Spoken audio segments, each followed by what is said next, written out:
When a state uses military force against an armed group within its own borders, a single legal question shapes everything that follows. What kind of violence is this? The answer determines which laws apply, who receives protection, and what level of force is legally permissible. Getting the classification right is not just a technicality. It is the foundation of how international humanitarian law functions.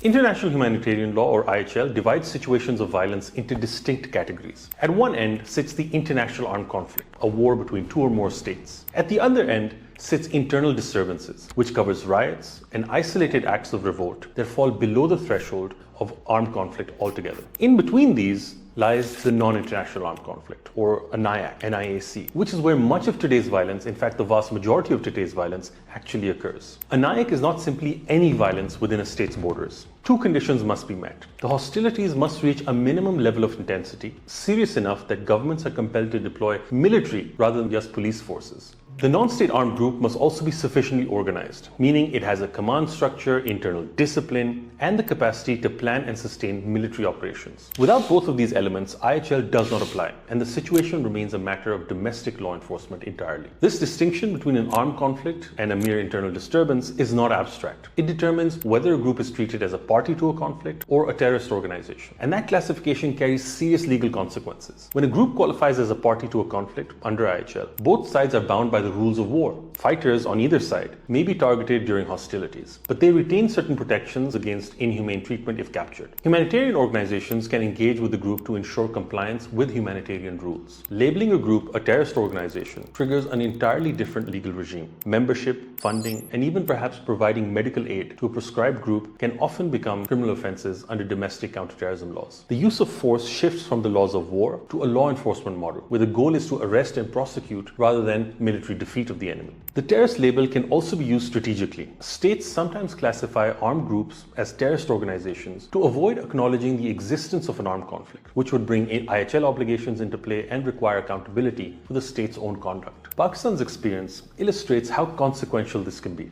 The country classifies violent non-state actors through a strategic lens, distinguishing between those who directly threaten the state and those who do not, with counterterrorism responses calibrated accordingly. Pakistan's own Anti-Terrorism Act defines terrorism broadly to include actions that intimidate the government or create serious risk to public safety, a definition wide enough to cover conduct that in other contexts might be assessed under IHL framework. Classification is therefore never a neutral act. It shapes who can be targeted, how detainees are treated, whether humanitarian access is possible, and whether war crimes can be prosecuted. In a world where armed conflict increasingly involves non-state actors, getting these categories right matters more than ever.